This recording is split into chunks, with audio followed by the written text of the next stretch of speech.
So I'd like to welcome everyone to the Garden of 1000 Buddhas. And this is a school of, this is a Buddhist center that's both a public pilgrimage site and also is a practice and retreat center in the Nyingma school of Tibetan Buddhism. Today we have Jetsunma. Jetsunma has done 9 years of Shedra and 9 years of retreat, and was one of the primary teachers in Turquoise Sweet Nunnery in Nepal. And now she is also studying in the United States, primarily in psychology. And so we're very fortunate that she is going to be a regular teacher here at the Garden. And last Sunday was her first teaching in the United States. So we'd like to thank everyone for coming, and are really happy to see you all. Sound good? Good morning to everyone. Good morning. Good morning. It's my second week teaching like in the United States. Last time I talked about compassion, how to apply compassion and what is the compassion. But today's topic is about our wisdom, how to apply wisdom in our daily life. So, the real nature of our mind is not a sinful. The real nature of our mind is pure, innocent, compassionate, stainless. So what makes it contaminate is that our ego makes it impure and makes it the opposite of what the nature is. So what do we need is to get rid of this ego in different ways, different methods. So in the teachings of Buddha, most of the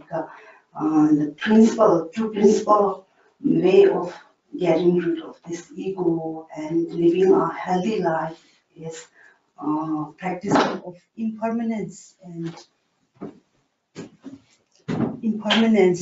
interdependence. So at first I'm going to give some teachings on impermanence. What is impermanence? So the impermanence is that before we apply the compassion, we should know what the true nature of phenomena is. To know the true nature of our mind, we have to know the true nature of phenomena. What is the meaning, and what we have to understand from the phenomena is that the phenomena is impermanence.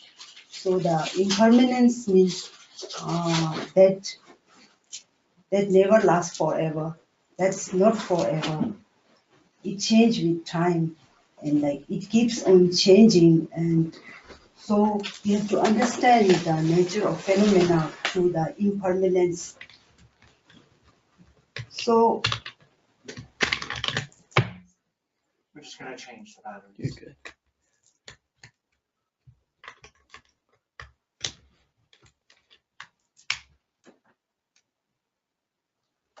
Yes.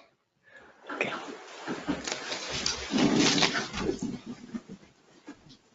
So what is impermanence means is an unexpected, which means which can happen, which can be how we expect it doesn't happen. It can happen, but sometimes it cannot. So everything is possible. Everything can happen. Everything can be changed. So what the problem with us is that we expect too much. We expect too much from phenomena. We expect too much through emotionally. So it creates a problem with us. Otherwise, it's okay to be an impermanence. But what makes us life miserable is that we expect too much, and we expect the positive or the happy moments or the happy relationship like forever. We expect it to happen forever. So if we take the example of our comfort, of our luxury or our happy moments, we want it keep going forever and forever. So that's the problem. That's the main problem we are facing, that when we see it changes, then we cannot deal with it, and we feel depressed, and we cannot cope with it. So our lives get complicated with it. So impermanence can be defined into, categorized into two ways: gross impermanence and subtle impermanence. The gross impermanence is very easy to notice. We see the changes that we see very easily. Like if we bought some clothes and after some times its color get faded, and or else we get some new things from the market, and if our cell phone gets scratched or it broken, we notice it very easily. So it shows us the impermanence. But the subtle impermanence is not that easy. We cannot notice it easily. For example, since we brought our cell phone, every second it has been changing. We don't know, but we still think that that's the same cell phone that I bought uh, weeks ago. But still, from every day, it has been you have been using it, and it has been changing. Every second, it has been changing, and it's getting older and older. So it gets wear out, but still we don't notice, and we think it's the same thing. It was the one that I bought last week, and it's the same thing, and we take it as the same. So that's the difference of subtle and gross impermanence. So what we need to understand is the gross impermanence is easy to notice and easy to understand, but the subtle impermanence is quite hard for us to notice or understand. So what we need to understand is the subtle impermanence.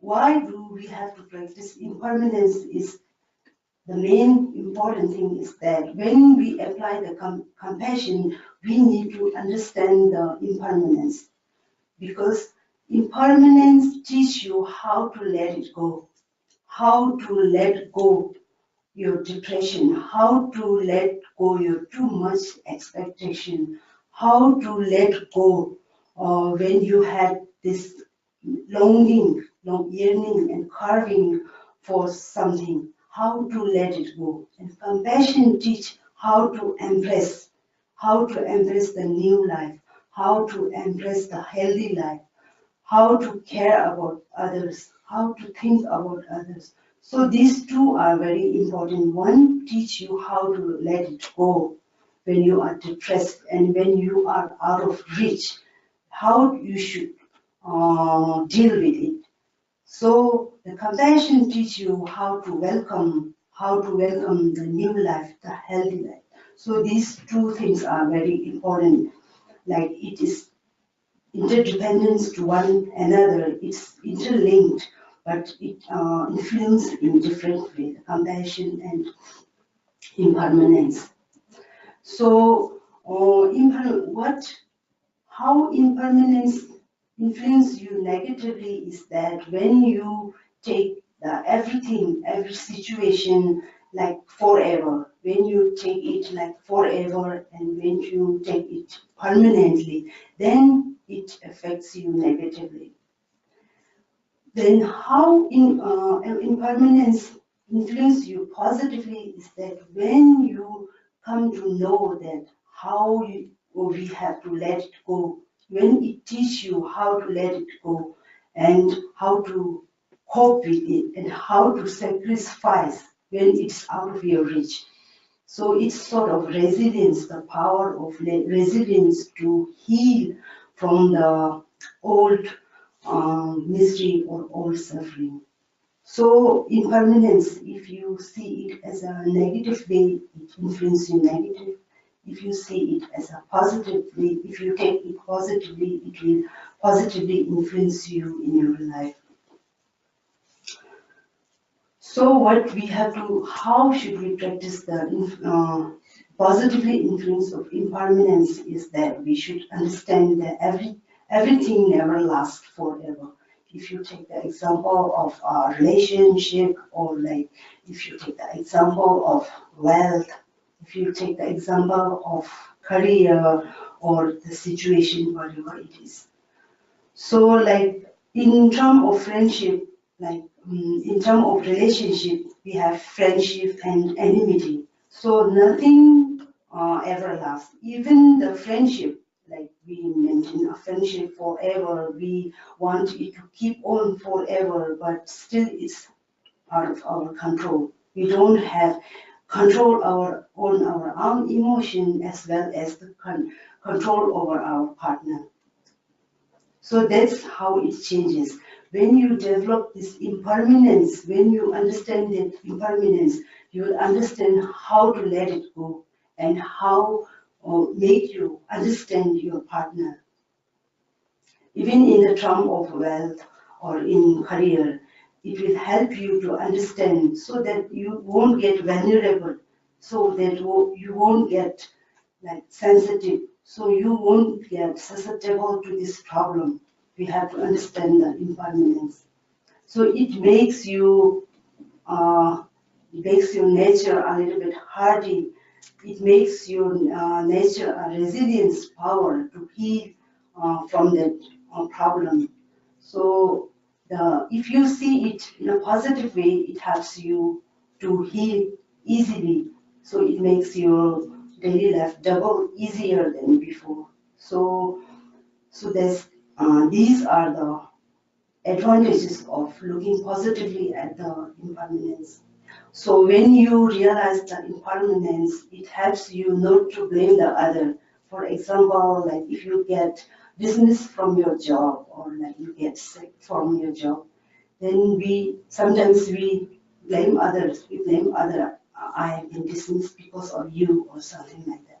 Then when if your career it gets you don't get promotion, or like if you get your career get diminished, we always blame others. So impermanence teach you that there's nothing to blame to other, because the situation itself is the impermanence. It keeps on changing. It keeps on changing with the time. So what we need to is we have to change our way of thinking to cope with this, to cope with the problem. The problem is not going to change, but we have to change to cope with the problem. So when we understand this sacred mantra of impermanence, or when we start to accept this impermanence, then it's easier for you to deal with the complicated issues or problems. So it helps you how to like not to blame the other, but it is the law of nature. The impermanence is the law of nature. Nobody makes it, or nobody has changed it, but it has been happening the same thing from the timeless. So impermanence is what the main element the Buddhist or the teaching of Buddha has been based on impermanence. So the other problem is that when we expect too much and when we want everything in our own way, we want everything to be organized in our way, we want everything to be like positively according to your wishes. We want nothing goes against my will. So that's the demanding nature of yourself that we have been creating, or we have been like practicing all the time. So that's why it's the So that's why the ego, it plays when it gets like combined with the permanent nature, so we face the problem of ego with the permanent expectation. So when these two ego and the permanent expectation, it combines together, it makes our life more complicated. So actually, now what I'm trying to tell is when you try to understand the impermanence, it helps you to let you go what is not needed in your life. It helps you to revive. For example, if our like family or if our dear one died, we should. It helps you to think of, to understand that it's the nature of law that everyone has to die. Everyone one day, no, we don't have control over lifespan. So it helps you, like it gives you a power to heal. If we think it positively, then it will gives you the power to think. So if it gives you the power to accept, it gives you the power to heal. So these are the positive qualities of practicing impermanence. So when you apply this, what we say, the mantra on your emotion, it also helps. Like our nature is very moody. Sometimes we get like happy, then on the second, then we will be like in a mood of like aggressive. So it shows that we are not permanent. Even our emotions are not permanent. It keeps on changing with the outer situations or like inner health or like inner situations. So we have to understand one another. We have to understand the people around us and even between the partners, how these emotions are not stable. So in this problem also we have to apply this impermanence, because impermanence means changeable. So we have to accept the emotions of the people around us, and we should understand them. We should think about them, and uh, in that way we can like make our surrounding a healthy environment. So it helps both. If you apply this impermanence practice, it helps you to deal with the people around you, not just you, but among the people around you, and also the outer situations. So impermanence is the main element. It helps you lead lead a healthy life, not in just a religious term, but for a like in a mundane life, in a worldly life. If you apply this, it helps you. As Dalai Lama, he always says that we have to learn, we have to see all the kind of philosophies, all the religions, all the perspective of people. We should learn, we should see, but just accept only the good things which are needed to you, which are necessary to you. You just take it. Even it's from a different religion, even it's from a philosophy, it doesn't matter. What you need is just learn, see, and take only the good things from it. So he always advised the people that if you want to have a healthy or like successful life, you should always learn and see and take only the good things. So in the term of Buddha teaching, the impermanent, it can be applied to all the general people, like even it's religious or non-religious. It helps our people to lead a healthy life. So the second thing is the interdependence. The interdependence it has been like approved even by the science, the quantum theory, relativity theories. The Albert Einstein, he discovered these two theories, which is quite much related to this Buddha teaching, which means the interdependence. There's no autonomous existence in this world. they are all composed and they are all like combined together, and we label it. We label it as an object. Suppose if we take this book. This book has many pages, and on front and back there's a cover, so we label it as a book. But when if we take out all this one page, and if we just tear out one page, there's no certain kind like a book. So the people look at all the things, objects together and label it as a whole, like the psychology, Gestalt psychology. It refers to the people's assumption of unified thing. When we see the object, we see it as a whole, we see it as a combination, and we label it as an object. So when we break down all these objects, there is nothing we can call it by name. If I clear all these pages, then there's no book. So likewise, we have always been like looking at an object in a combined way, and we take it as a reality existing, and we think as it exists in real. If you take the example of this altar, we see this thing as an altar, but the insect inside this altar, they think it is their home. They think it's my home. And even the insect who eats the wood, they think this altar as their food. So who is truth?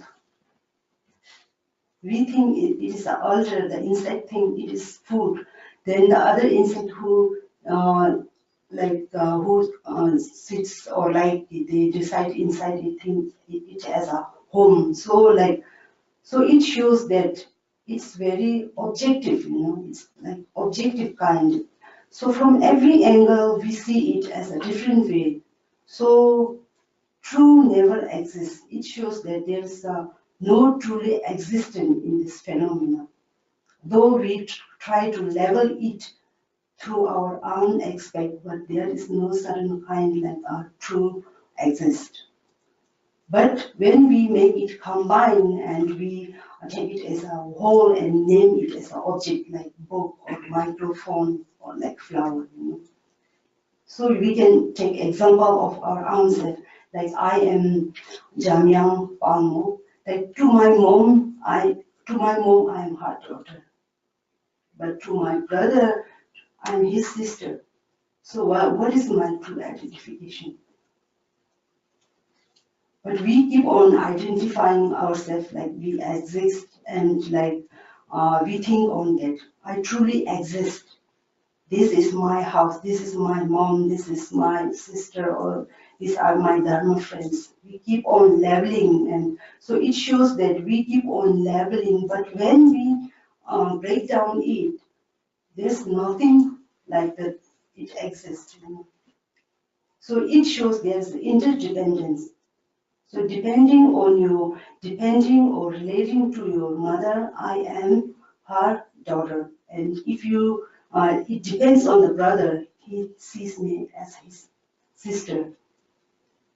So that's how we are like interdependent to each other. The relativity theory of Albert Einstein, it shows that all the things are related and like interdependence, and we take it as a true identifier.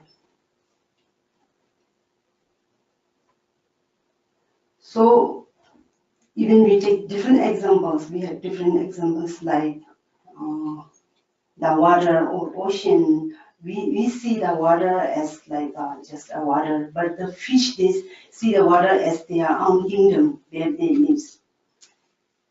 And we see the fish, they see themselves as a fish, but we see the fish as a food. And fish, he doesn't know how he tastes food when we put the fish on our table. So that's how.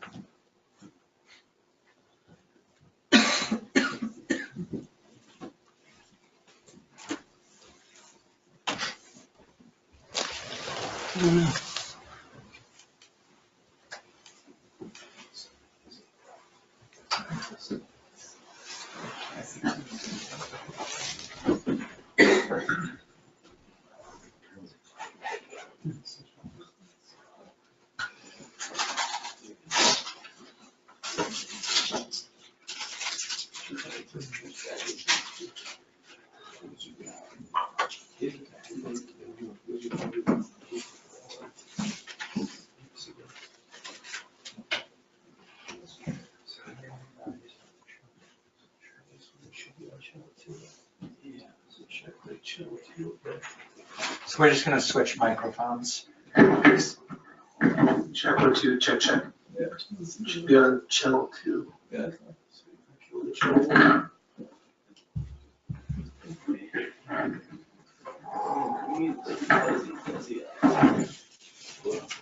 Yeah.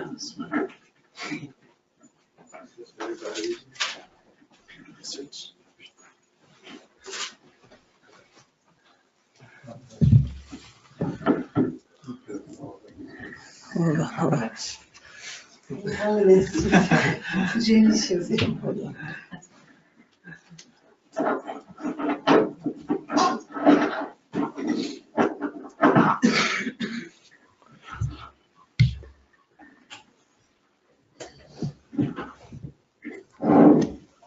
Okay.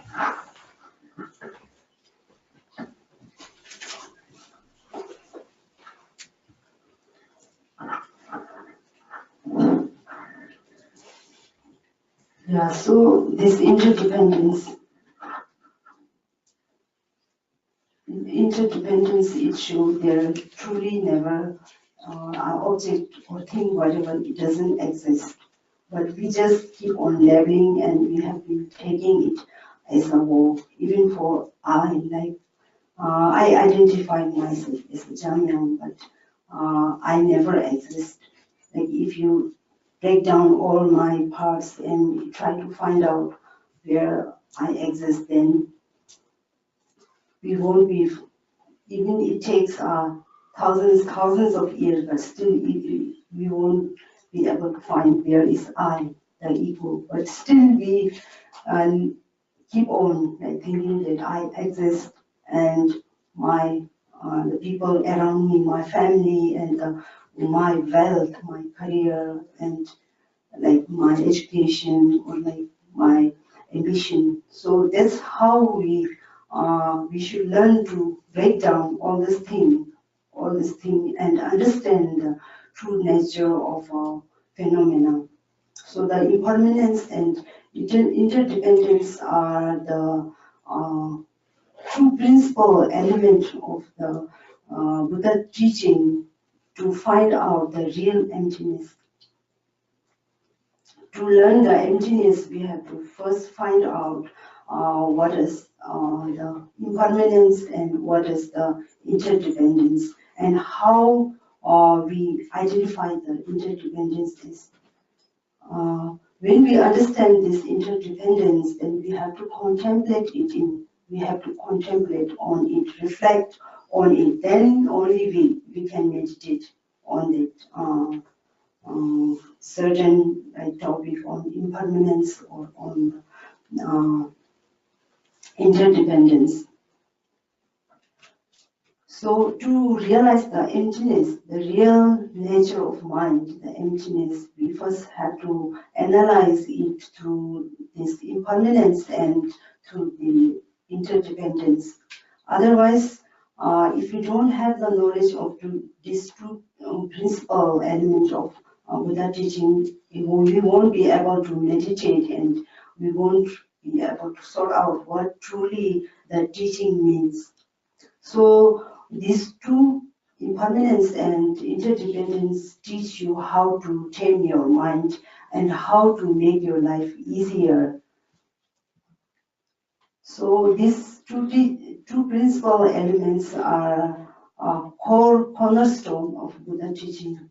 So if you want to go further, or if you want to be enlightened, or if you want to carry on this religious for a long term to find salvation or like enlightenment, then these two elements helps a lot.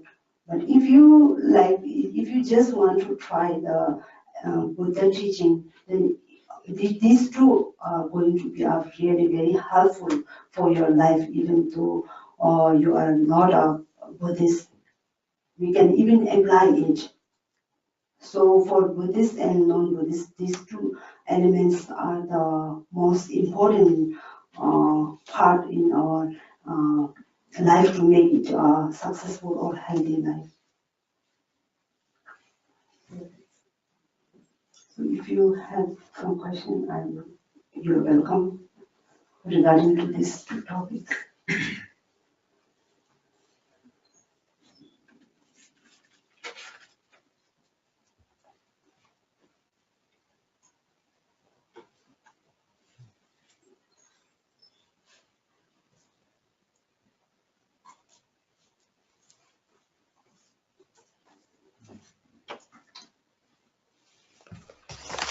Jetsunma, maybe I missed when I was outside, but what is the application of the knowing of interdependence to the stopping, the cessation of suffering, emotional suffering or attachment? How do we use that, like literally today, that idea of interdependence or the understanding of interdependence to lessen suffering? Mm-hmm. So we have to, like, if you apply to suffering, it's interdependence, you can take it as like, if you go to intense, then you have to think like if you have some wealth, or some wealth, you have to think like that the wealth is where to which we grab, we have the attachment to the grab, or you see, we have attachment to the wealth, so that's why it creates a problem for you. Suppose like if there's a wealth possession of a family and all the brothers are like they are trying to get that wealth. So it's a family problem, right? So it comes from the attachment, attachment. Your real attachment in you is that I want more share, or I want more than the other brothers. So the attachment, it creates a problem in wealth sharing. So if you go intense, you have to break down the wealth, and you have to think that if even though you get more share of wealth, other brothers are not happy. So it makes the people around you not happy, even though you get all this, and it will create a more hatred. And even though you have this more attachment and like, so that's why it will be even in future it will be more dangerous for you, like getting like steal, or like if some robbery happens, or like so someone break into my house, or like someone try to hack my account or something. So it comes all of your attachment, that you have attachment. So hatred and fear and attachment, desire, all comes from that family wealth. So it's just an example that it comes from attachment. So you have to learn that it's impermanence and it's interdependence, that we level it, and it's impermanence. Even if it gets stolen, or like it gets robbed, you have to let it go. You cannot mourn on that after all the wealth get robbed or steal something. Yeah. So it helps to apply you. When you lose something which is very close to you, even our wealth or your partnership, whatever it is, it helps you to like, let it go and welcome the new. Watch it. Awesome, teacher. That's clear.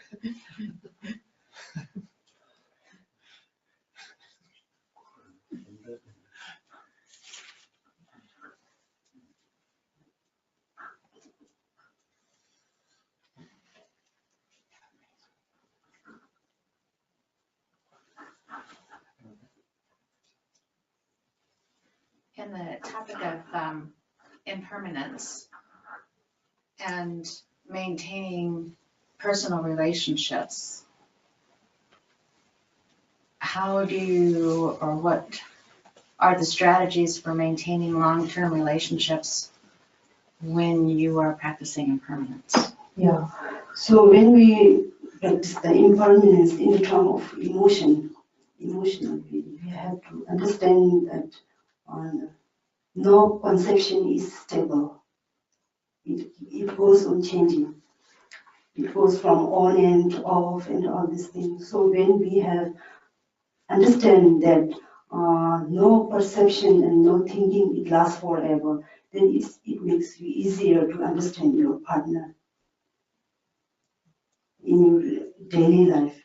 When you have to deal with your partner, then it makes you more understand. You makes understand that, oh, that's emotional nature is not stable. So we have to understand your partner's state of emotion. So it helps you to let go the negative emotions you feel from your partner. So it makes you, like, actually it's kind of understanding between your partnership. So most of the people, we think that our relationship, we pray for our relationship to last forever. The people who we love the most, But in between, we get breakdown and like it doesn't happen as you wish. So we face a problem then, because it's our problem that I have been from the starting. I have been having full expectation that it will be the same. He will love me the same. He will always love me the same. How many years pass, but it doesn't happen. It changes. So you feel more depressed. So from the starting, if you understand that nothing lasts forever, or even the emotions, it gets changed, even your emotion gets changed. So in that way, we can understand our partner's situation of mind. Even he doesn't have control on his mind. So that's the law of nature, that impermanence. Doesn't fit into the law of man.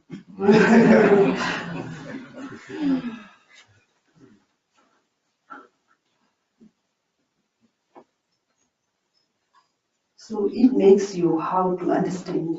It doesn't change the situation, because you cannot change the situation as it's the law of nature of impermanence, but it makes you understand how to perceive it and how to apply it, so that your life won't be a misery.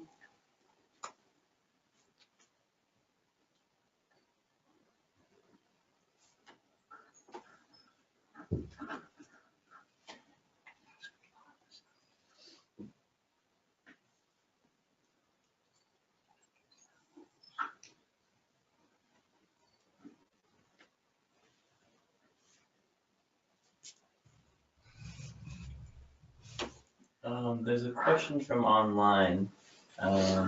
This person's question is, when you have something physical in your body and your doctor tells you this is permanent, how do you learn to accept this in the way of impermanence when you know you will continue to suffer pain and it limits you? Actually, I told you before that we don't have control over the situation. We have control on our own mind. So when you are struck with certain kind of disease, it's up to you how to perceive it. Like even we can practice this Tonglen, or even we can practice it because of our own karma, it's been happening. Or in this way, it helps you how to perceive it, but it doesn't change the situation. Like if you have this disease, it will be there, but still it helps you how to perceive it and how to deal with the pain you get from the disease. How much you take it seriously.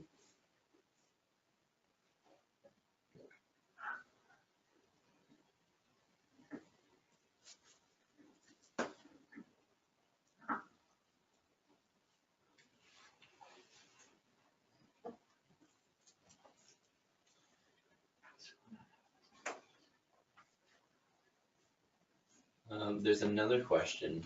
Are we interdependent with everyone on Earth at all times? We are interdependent. In suffering or in happiness, all are like interdependence to each other. Because the reason is we are social animal.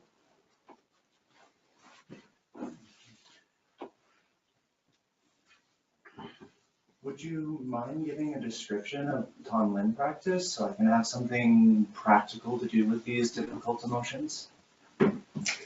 Tonglen is mostly practice of bodhicitta. So when you have, like when you see some people in a suffering condition, then you can like practice this Tonglen. Or even if you are having some kind of suffering, or you have been stricken by some disease, dangerous disease, then you can practice this Tonglen also. And so you can apply in both from the perspective of others' misery or from your own misery. So when I have the painful disease inside my body, and if I practice the Tonglen, I will practice that I'm having the pain right now, but still I will carry the pain of all the beings at the same time. And when I breathe out, I give all my positive energy to the beings. And then when I inhale, I take all the painful and misery, misery status or condition, all inside me when I inhale. So that's how we practice the Tonglen. So you can apply it in different way, like not just in disease, but you can apply in many ways to like give out the positive and take the negative inside you. So it's practice of bodhisattva, actually kind of sacrificing yourself and like expanding the compassion nature or training your mind.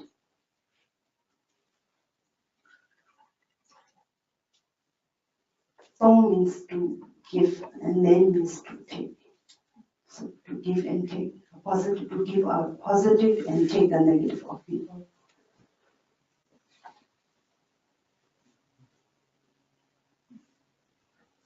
So it expands your compassion nature, and it helps you to sacrifice yourself for others.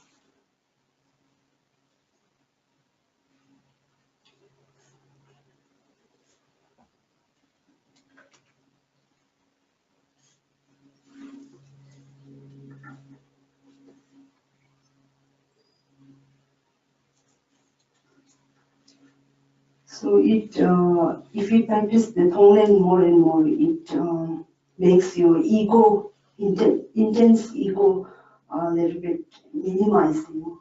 It minimizes your intensive ego, and it makes you less selfish, or like it will be like it will develop you into a selfless person.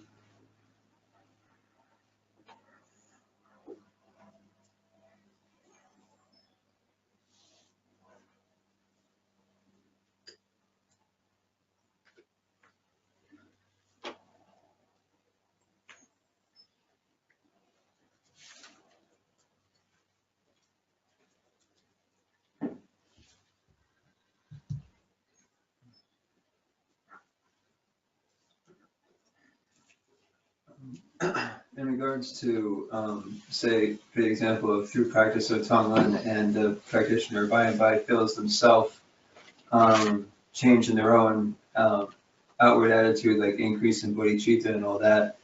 Do you think that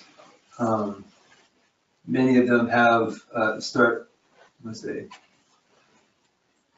a lot of practitioners have this static, stable idea of themselves, like they have such and such, they have like an emotional makeup that they know themselves and identify themselves by, and they see that changing. They think, you think there's ever conflict within themselves while they're changing because of, again, back to impermanence, where they feel themselves changing and they're not their old self anymore. Mm-hmm.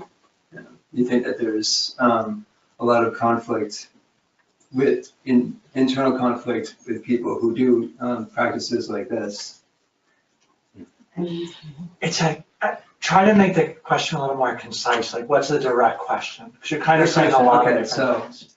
So you think, okay, so you think of yourself as a person who has a certain sense of sensibilities, like a certain personality that you identify with, right? And as you do these practices, you feel that person changing into somebody else, but they're still attached, to that old person, that old You mean sense of yourself? sensibilities, that Okay. old self. You think that there is a manner of conflict. Got it. So but what's the question? I am asking it. Oh, okay. Do you think that there is because they're still attached, they may be still attached to the old self, and they feel themselves changing, that there is a bit of conflict, that they're not familiar with this new self as they go along in the practice? So the question is, how do we deal with it? So we have a way we are, and now we're studying Dharma, and we're changing, but we still have a lot of old habits. Yeah. Yeah. So how do we work? It takes time to change, but when you apply it, it makes your ego less aggressive, less intensive. So like when you are trying to make a new hobby, still there's like one habit still in you, So it takes time to develop it, but still like if you have the motivation to carry it on, then it will be like the impermanence and interdependence practice will be more, powerful if you have the intention to carry on. But still, the old nature of your ego and self is still there, but it makes it less intensive by time and time. If you develop more positive sign, then it's obvious that the negative it will be like less intensive time by time. So as the practice progresses, the change will, and Yeah, acceptance will come along easier. Yeah. Yeah, that's how. But like once you practice it for a long time, there's a chances of completely developing new self. But like when you are on the stage of progressing, and still you have the same habits, but still you have to struggle. You have to be in the positive state.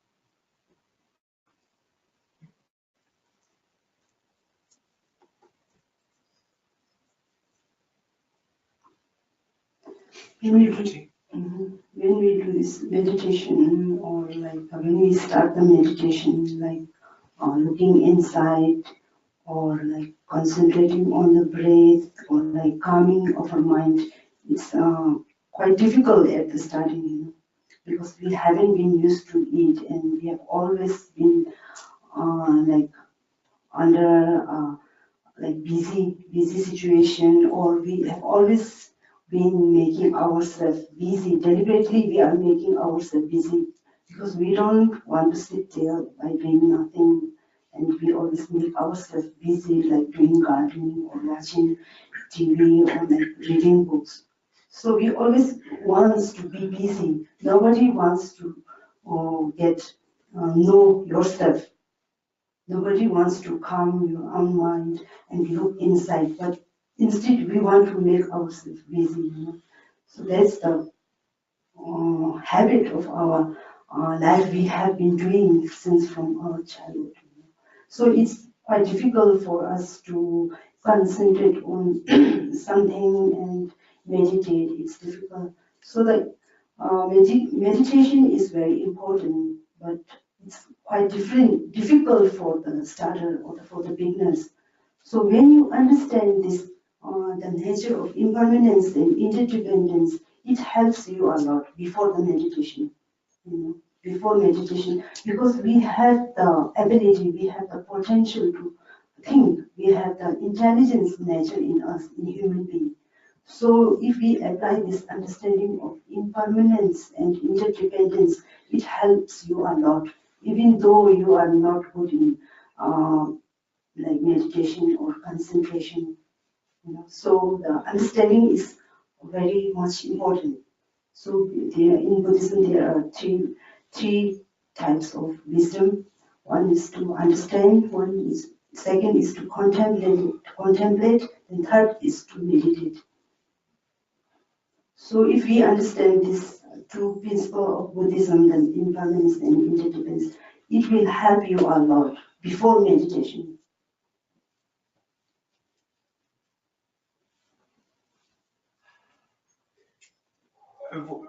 To ask, sorry to double dip, but with Tonglen, something that has come up for me many times, how does one, in taking on the suffering or the pain of others, not become negatively affected or diminish the qualities of goodness that can come out? And second, how does one not become prideful in taking the suffering of others and processing that back outward as goodness? It depends on oneself. Nobody knows. If some people, they practice Tonglen and even they get more worse, you know. So it depends on oneself. Like we cannot say that Tonglen can help a person, but it depends on how you perceive, how you have positive intention and motivation.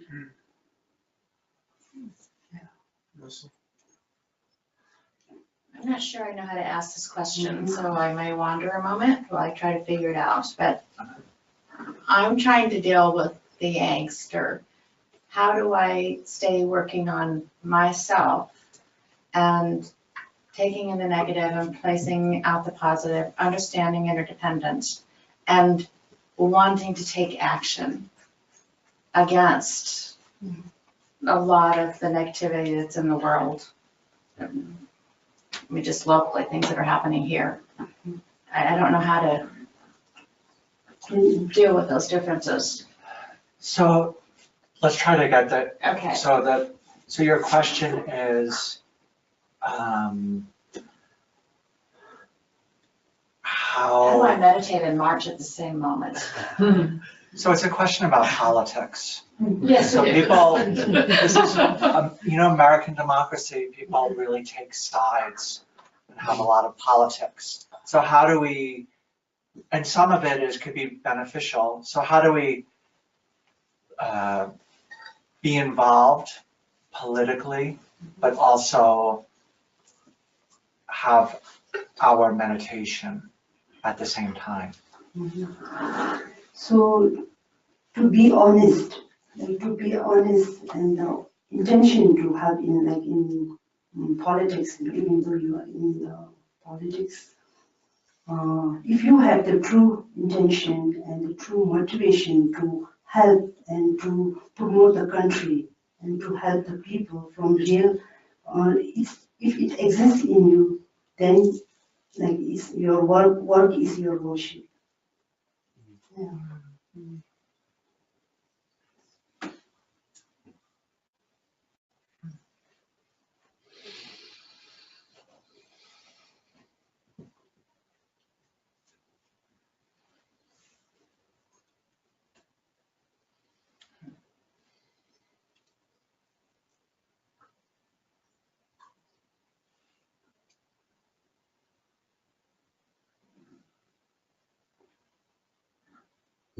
Should we do the tea?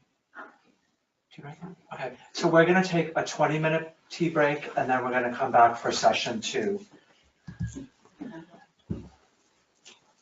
Welcome back. So this time I am going to talk about my experience of why I had spent these whole 9 years to practice. So to me, when I was very young, like age 16, I was recognized as incarnation of English Buddhist nun, Freda Bede. So they came to invite me in their nunnery to be abbot in that particular nunnery. So at that time I was quite young, and even though I was born in Buddhist family, I didn't know much thing about this Buddhist, and I didn't have much knowledge about the Buddhism. Though I was Buddhist, I am Buddhist.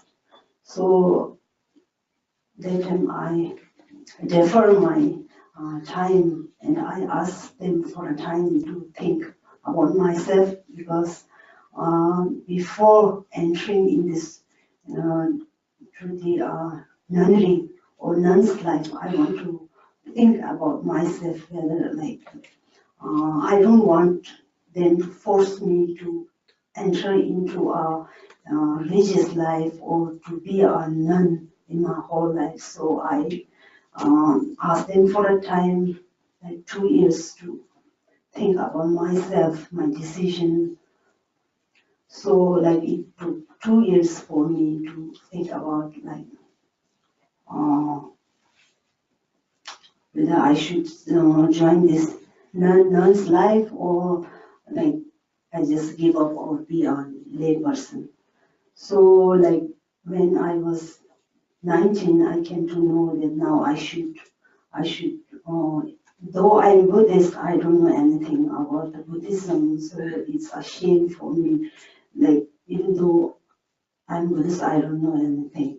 So I want to learn the Buddhism, and I want to understand, and actually what is the true meaning, what's the core meaning of this Buddhism teaching. So that's why, and then I decided that I should enter a nun life and learn about that particular religion as a Buddhism.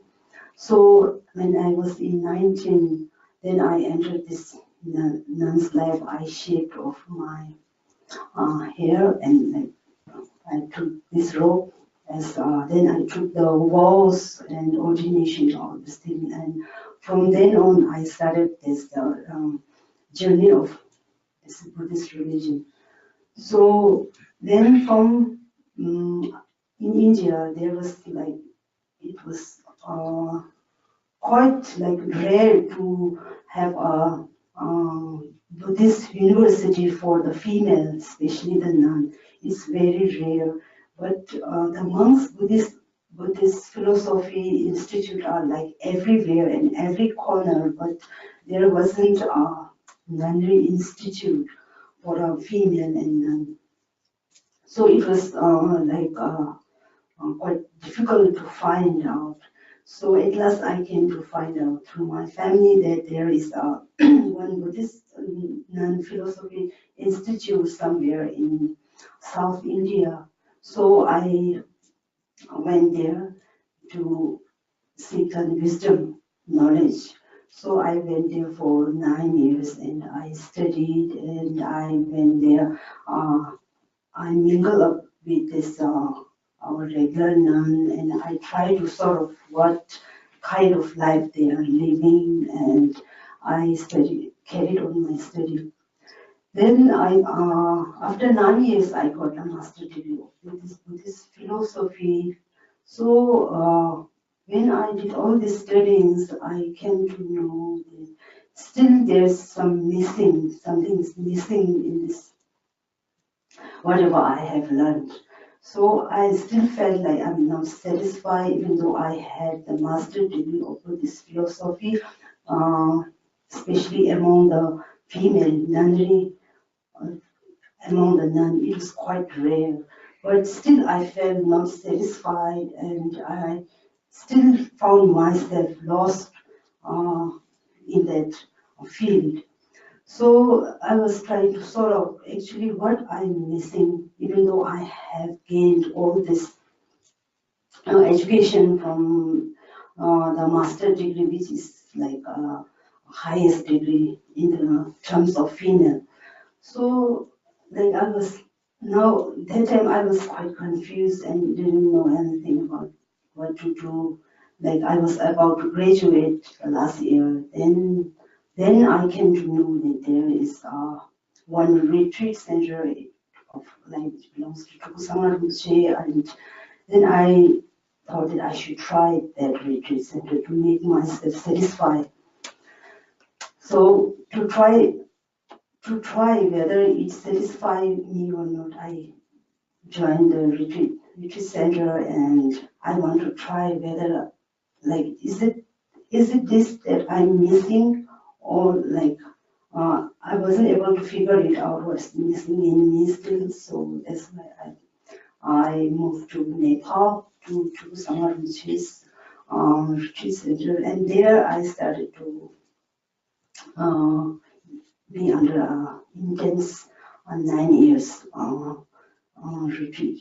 So then gradually, when I like sat down and think, like try to understand and try to train my mind, and when I came to like acquainted with all the real nature of the phenomena in the mind, then only I felt that it's the place where I want to go.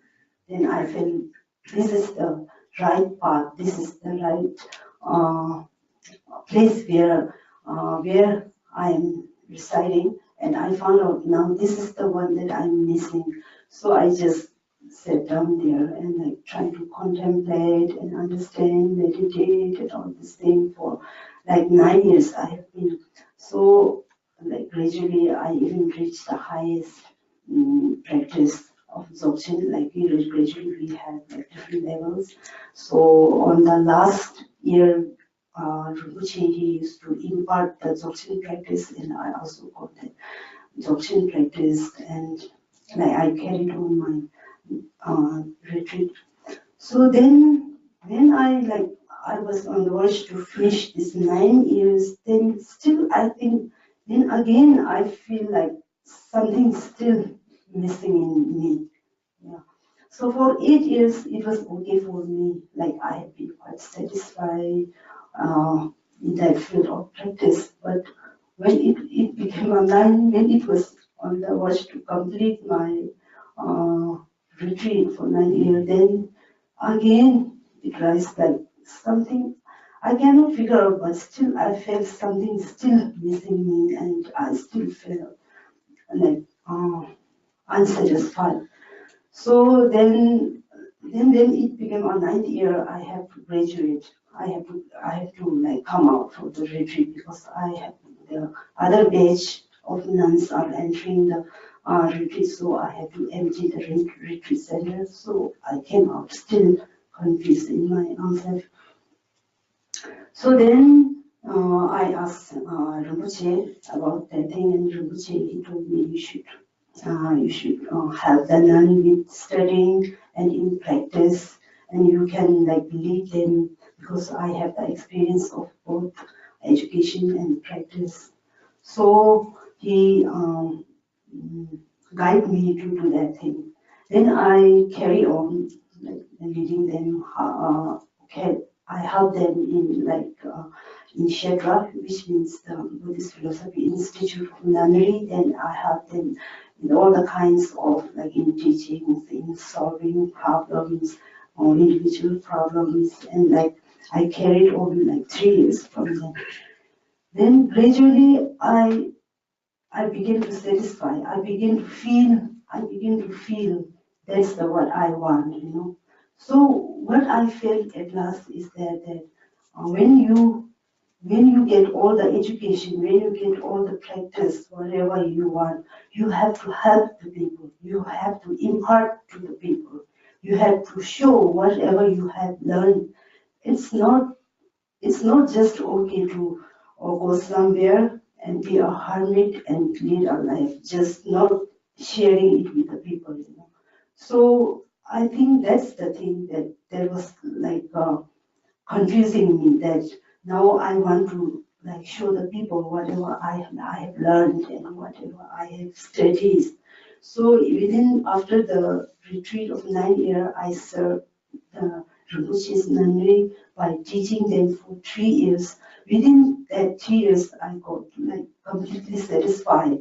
Uh, I began to know myself that actually that was the actual position of mind, to impart the knowledge, to impart the practice, to help them.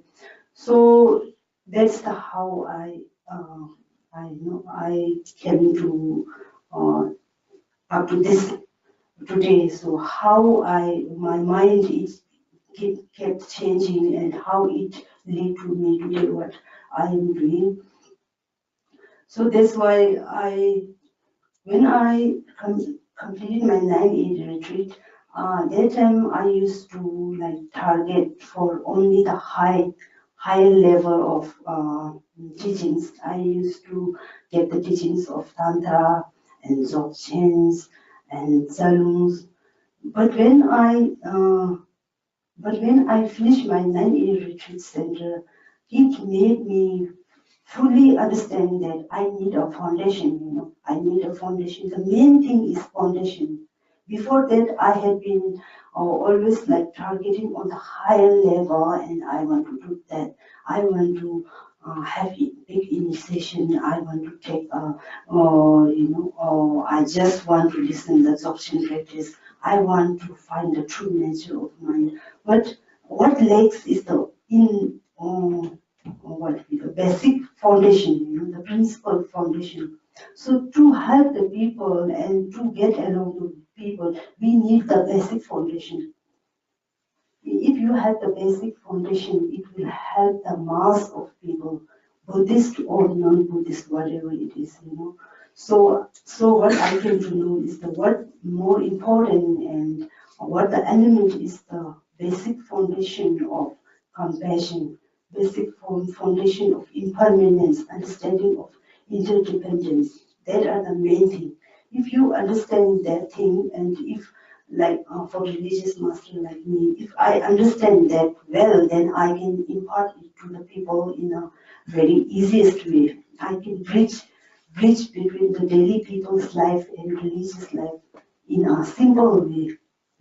So that goal or that mission came into my mind after all this 18 years of studying and practice altogether 18 years. So that's how it made my life come to down to earth, or how it made my life to target more on the basic foundation of this particular religion. Even if you apply in your daily life, or if you apply it in your religious practice, whatever it is. So that's how it made me very much to talk in a simple and to make people understand and feel the people oh, I can even practice, it's very close to my life, so that people can feel like that. It's not like that. If the people start to feel, oh, it's religious and it's too far, or I am not interested in religious or something. So it makes the people to bridge your own life with the religious, even though you don't have to admit that I am religious or something, but you can take some good points from the religion and apply in your daily life. So it made me think like that way to impart the method of peace and love and harmony in the community, in the country, or in the entire world. So I think I have to give the message, whatever I have learned, I want to share it with the people, and so that the people get inspired, and so that they can apply it in their daily life.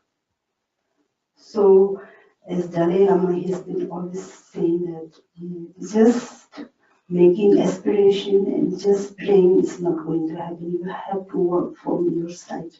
You have to give effort from your side. You have to practice from your side. You have to apply that element from your side to make your life worthwhile. If we keep on waiting for the blessing, if you keep on waiting for just doing prayers, it's not going to work. Because in this Buddhist philosophy, it says everything depends on you. You are your own leader. Nobody creates you, or or something like God had created you, but you have created yourself, and you have to change yourself, and you have to keep it on yourself. So you are your own leader, you cannot blame anybody. So it's up to you. So it's up to you whether you want to carry on or you want to draw back. So it depends on you. So in this teaching, in Buddha's teaching, most of them are how to be teach you more about the moral ethics and how to be more compassion, love. These are the true needs of our daily life, So it's not just more kind of divinity, or it's not just kind of blessings. It's just a simple, and it's just a logic, and it's very reasonable if you apply it in your life. That's what I found out through my experience in this field.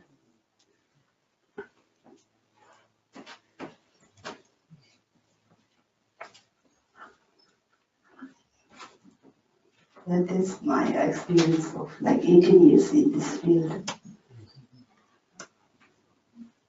Can you say about why you are studying psychology now? That's the point. Actually, like I left my school like 20 years back, and actually I just graduated. I did up to high school in my country in India. So I have like completely forgotten about this or whatever I have learned back then in my school after 20 years of gap. So when I was invited here to give the message of whatever I had learned to the people by our Rinpoche, then I find myself quite uncomfortable because I don't know how to speak well, fluent English, and plus how the Western people's perspective. I should speak according to their perspective.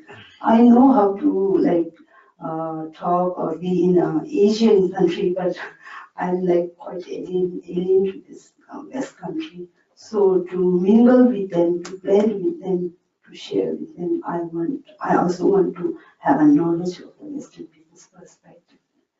So that's why there are two reasons. So that I joined this philosophy, psychology.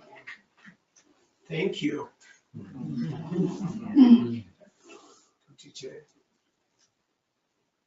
I have a question about your retreat, 9 years of retreat time. So what were the difficulties of being on retreat that long? And what were the good parts? Actually, at first it was quite difficult with the schedule. We have to get up at like 4 a.m. and we sleep just like 11 p.m. And in between, like we do meditations and puja. Like we are always busy. We don't even find times to like wash clothes and to have like relaxed time, So but day after day, when we get used to all these routines and it became a habit for us to carry on. So it wasn't quite difficult for me to be in one place for 9 years. Yeah. So because I have the motivation to I think the motivation helped me, to convert it into an easier way. I don't know, maybe that helped me. But most of the people, they get surprised and ask me, like, you are so young and like you have been in intense 9 years in retreat center in one place. But to me, it wasn't kind of difficult for me.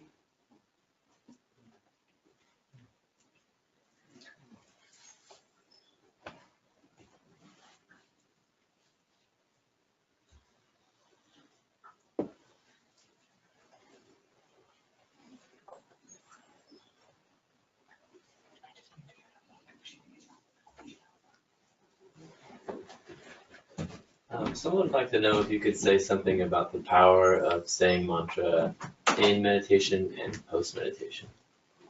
Saying mantra.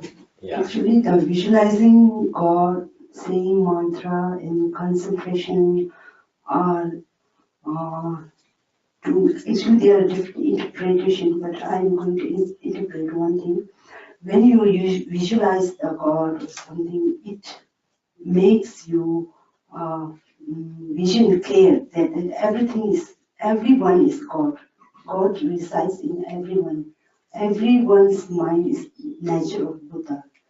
So when you visualize the God, it makes your perception or vision clear that nobody is impaired. Everything is pure. So when we recite the mantra, it makes the speech, it purifies the speech. So when we recite the mantra, it converts your mind that impure speech, it turns into a pure speech. So when you concentrate on something, it changes your mind. So in that way, it makes impure to pure, body, speech, and mind.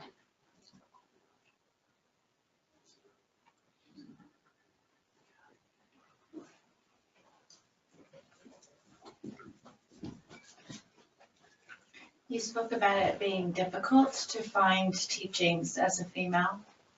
Why was that, and is that changing? Yeah, now I think it's improving. But back then, when I was in search of university, there was no facilities for though there is nunnery, but there is no nunnery institute. That time it was quite difficult because, like, in our society, there's no religious, non-religious, religious master. So maybe that's why, or like because of our society. And is But it changing? now it's changing. Like, now the masters are like emphasizing and encouraging the nun to like graduate and be a religious master and open their own religious institute for the master, especially the female one.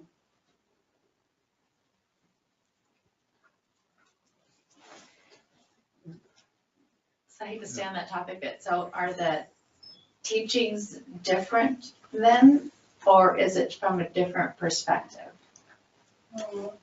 As far as the female the nunnery institutes? Yeah, actually, you mean where I joined? Yeah, in South India, under the leadership of His Holiness Penno Rinpoche. He has two like monks monastery and nunnery. He has two sections. Then in nunnery we have facility of institute plus nunnery. Most of the nun, like general nun, they just do pujas and they practice. But for the institute, there are certain nuns, they have to carry on their just studies. They are supposed to just study and get education for the degree. But the courses are same for monk and nun. The course and the degree are the same level.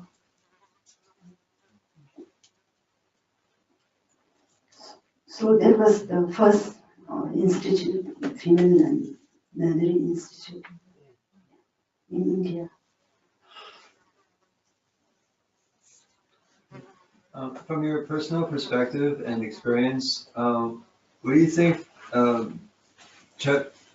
do you think the challenges are for, say, traditional Tibetan Buddhism, where the whole language and culture is founded upon Dharma, and what kind of challenges does it face in relating to modern American culture, just from what you've seen so far? Not saying like a whole essay, but just maybe one thing. Yeah, actually, back then in my country, like when we were born, born in a Tibetan Buddhist family. Our family, like always, like actually the Buddhist is in our culture, so it's blended with our culture. So it's always been like encouraged by our parents that we should be aware of this cause and condition, the karma. So once you are born Tibetan family is that you know about karma. You already accept about the karma. So here, like when you come, you have to define it, you know. So it's quite difficult to people to accept about the past life things and future life. You know. So that's what advantage of being born in a Tibetan Buddhist cultural family. So that's the little bit difference in making people, you know, understand and people accept the things which are like we cannot see or something like past life and karma. Introducing a new terminology to Americans, Yeah. more new terms and definitions. Yeah.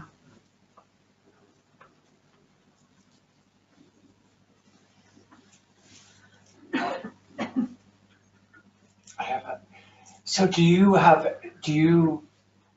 any recollections of your past life? Actually, that was the question I asked to Rinpoche, and I asked him that I'm supposed to be an incarnation of something, but I don't have any recollection or I don't have any sign of like being such a reincarnation of someone. So I asked him, I don't know, I have any like sign or recollection of past life. So he told me that you are very much devoted, you are very much motivated and interested in this religion, you know. So that is the sign of your in past lives, what should we say, karma. So he told me that is the sign of your karma. So I was expecting something like coming in your dream or like a kind of movie drama, you know. So actually it wasn't like that for me. So he told me that my motivation and my eager and urge to help people to complete, to give all my devotion to the people in Dharma life, it's my biggest sign of being somebody's incarnation. Do you relate to Frida Betty? Do you have because you probably read a lot about her now. Yeah, so actually her biography, through her biography I got inspired. Because even she's a West, still like she had gained a high level, when she died. So I'm born in Tibet, and why I can't do it if she can do it, That time the Buddhist was not that much established in the West, but still she made it. So I was like, why can't I if she can? I had the full privilege. So her biography inspired me a lot. Yeah. So sometimes I feel close connection to this Western world. Yeah.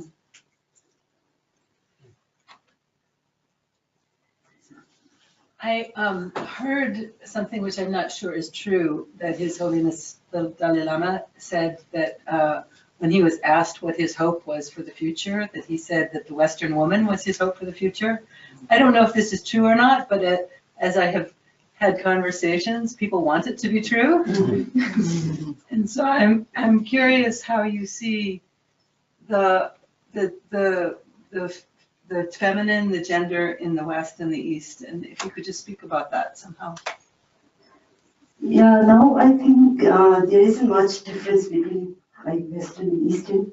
But when I used to be there, or when I was small and little, that time it was like the women are like mostly supposed to be like marry and have a children, be a housewife or something like that. And like they have to do all the housework, and like they cannot give up their life and enter the nuns life. So I think it's because of the society, it keeps back the women to freely to come out and want to enter into this religious field. So that's the main problem of the society's pressure. But now it's like progressing because the most people are now getting educated, and they they travel everywhere and they get good education. So it enlightened their way of thinking. So comparing to previous situation, I think it's more improving in eastern side, especially in India, Tibet, and Nepal. Now we have many chances to work according to our, we have right and we can think or we can claim that I want to give this life up and I want to enter into the religion life. So the parents, they allow them to go to their own feet. But before that, it was quite difficult for women to give up the family.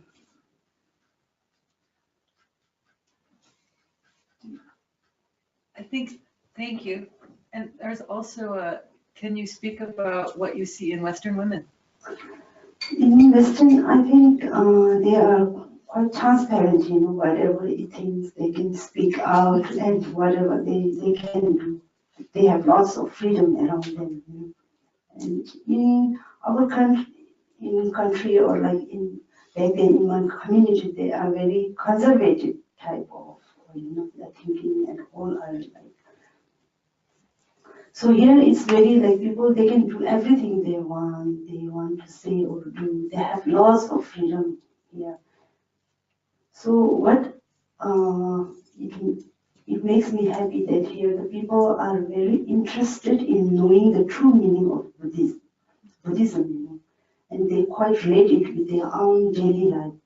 So I like it very much because in our country, like we take granted, from the religion, so and we don't learn much about it. We just keep on like admitting that we are Buddhist and we are Buddha followers, but we don't go deep that much to the real meaning of it.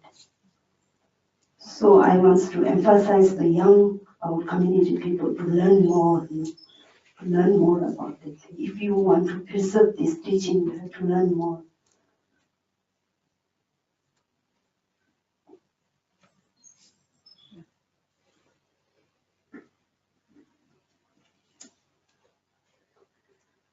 Just really quick, what was the name of your nunnery shedra in South India? It's a Chogyal Shedling. Chogyal Shedling. In which state? And Karnataka state, it's in South India. Now we have like 700 nuns in that institute. During our time, there was like just 20 or something. And in our class, we have only 5 students. They cannot carry on when they, like on second year, third year, they just withdraw. And so like there are only quite a few students at times.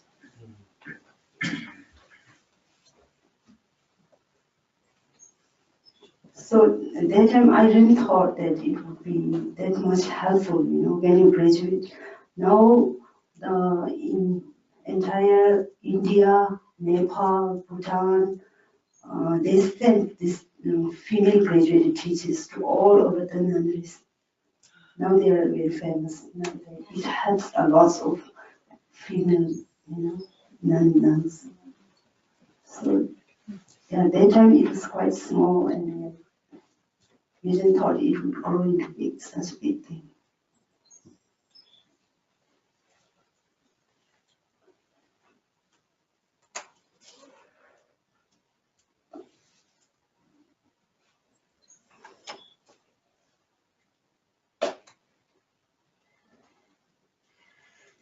There's another question here of what are the metaphysical rewards of working closely with people now that you're out of retreat? What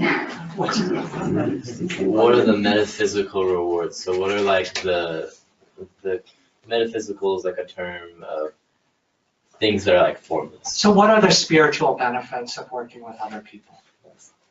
Working is helping other people. Yeah, since you got out of What are the benefits yeah, to you to the person personally? Mm-hmm. And the first thing is you get satisfied when you help the people.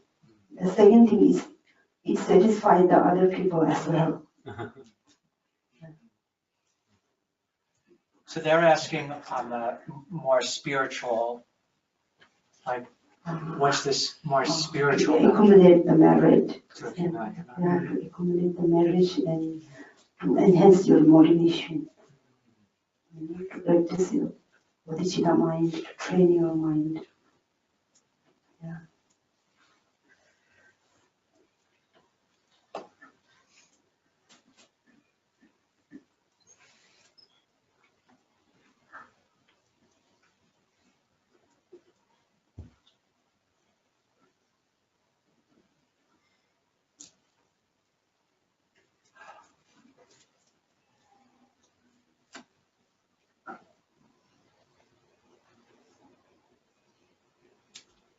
I have another question about the nature of the ego. Because I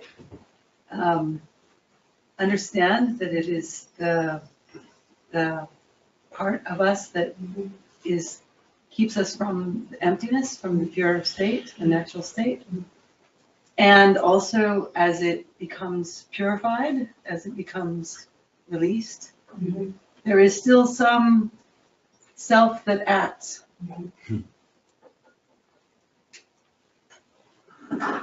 So the nature of mind and the mind's difference is the mundane mind, I would call the regular mind, the mind of us. The mind of us is like when you put water into the freezer, it becomes like ice cube, like it's very hard. But when you take it out and like put it in the sun or in room temperature, it dissolves. So whether it's in the sunlight or whether it's in freezer, it's the mind. But what difference is it becomes hard, and what is the when you put it in the sunlight, it dissolves. It becomes the true nature of water. So that's the main difference is there. So mundane mind and nature of mind not a different thing. They are same, but it becomes different when it goes under the different situation, in freezer or in the sunlight. So that's, That is so helpful. That is. Thank you.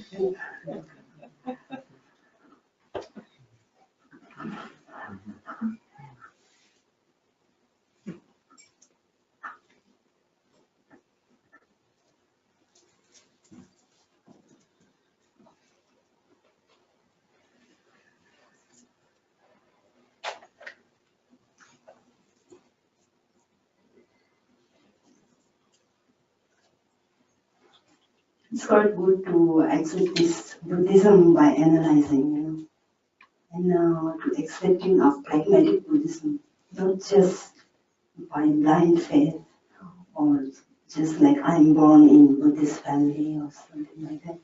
You have to analyze, be a critical mind and go according to the logic, Then only you will gain confidence and you can gain a faith in them. So I really appreciate the people who have this use or analyze this religion or Buddhism teaching. So Buddha, he has always said that if you see me as a Buddha or if you see me as a body, in a body, then you have gone a wrong way. You are in wrong way.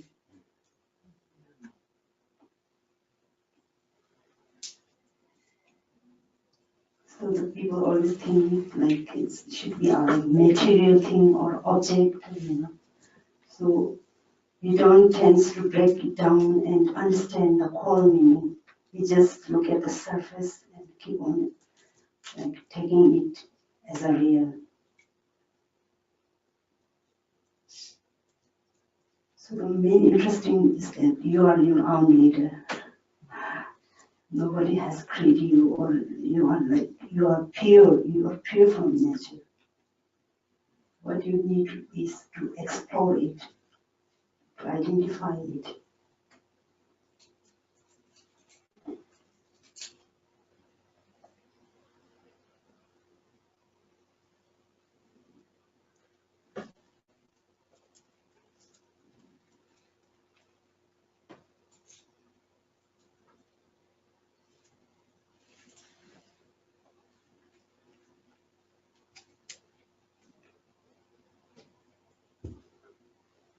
when you come to know the true nature of mind, it becomes like quite simple for you. When you look everywhere, you see everything even, like you have nothing to lose and nothing to gain. It's like you are like completely, you have no agenda, like my or my belongings, my things, my children, or like all this, attachment. So if you can see all the people as even, then it makes you easier, it makes your hectic life more relaxed.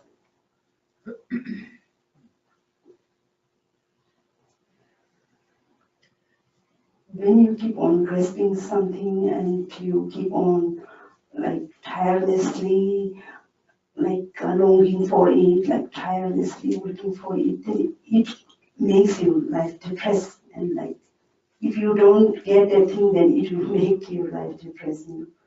So it's like our wild mind that is always after something.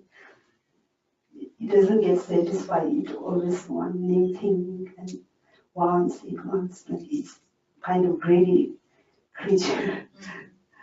So when you stop and when you feel that, when you stop and when you accept whatever you are, whatever you have, and when you get then you feel satisfaction in yourself.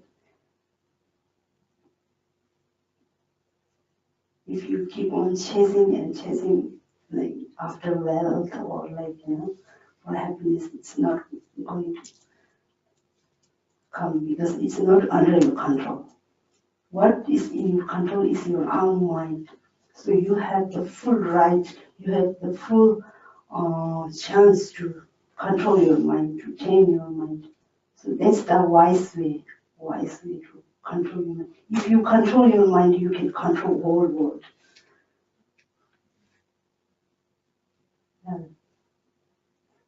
So actually it's very easy and simple, but we think it's quite difficult and because mind belongs to you. It's not somebody's mind that we are training. We are training your own mind, which belongs to you. Actually, it should be easier, because it's your own mind. It belongs to you. But we make it difficult. Our habit make it difficult.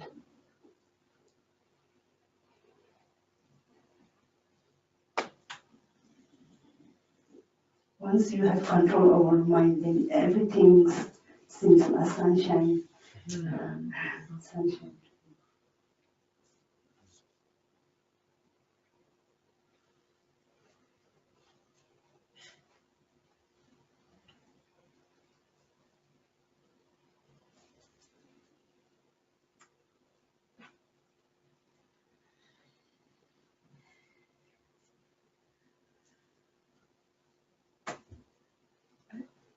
I really appreciate you sharing your personal story. It's very meaningful. It touches me, and I'm wondering if there's something you would share about what you struggle with in your practice. Where do you still find yourself caught in these things, or you talk as though it's all pure land?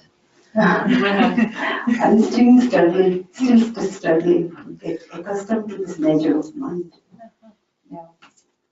Because now we have tested what the outcome of this nature is.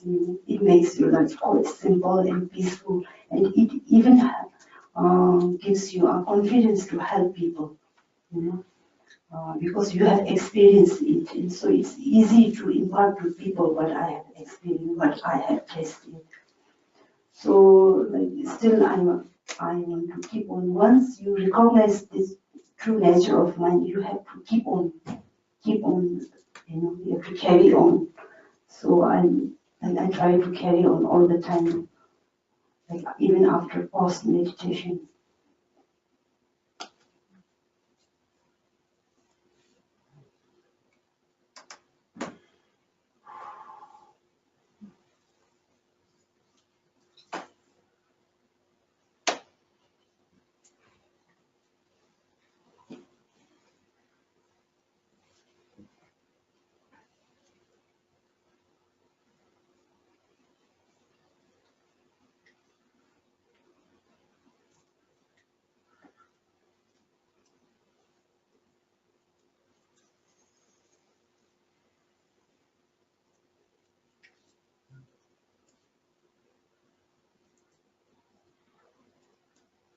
Someone would like to know what kind of meditation are you referring to in that last response? They're asking, what meditation brings about the realization of the true nature of mind? Big question. Actually, the true nature of mind is vipassana. So shamatha, we need the ground to be a fertile ground. If you want to sow us some crop on the agriculture, like on the farm, you need a fertile land. So the shamatha, the peace of the concentration of the mind is the real ground which plays the role of a fertile soil. So if you want to sow a crop, then it's the example of the true nature of mind. So to identify, to recognize the true nature of mind, we should make our mind calm, concentrated. So the shamatha and vipassana both are needed in this field.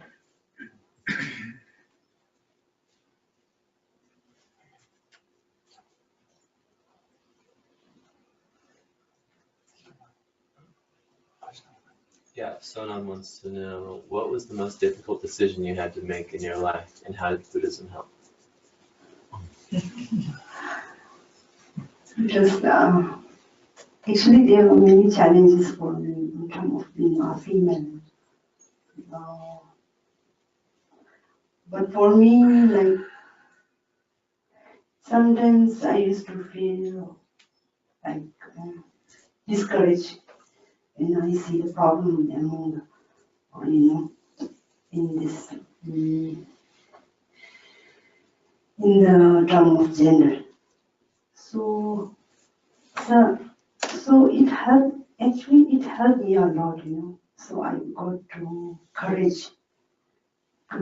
courage from seeing all this disparities, segregation, discrimination on the term of racism.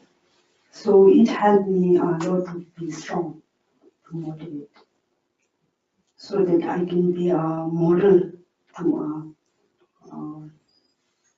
future nuns, future young generation of nuns in our community.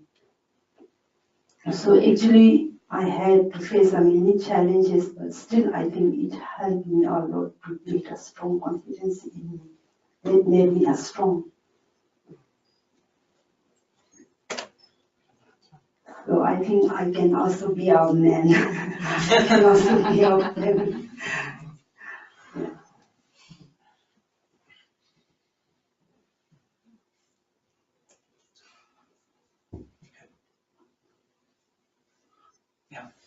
I just have was there one more? There's one more. Okay, one more question, and then that will be the last question.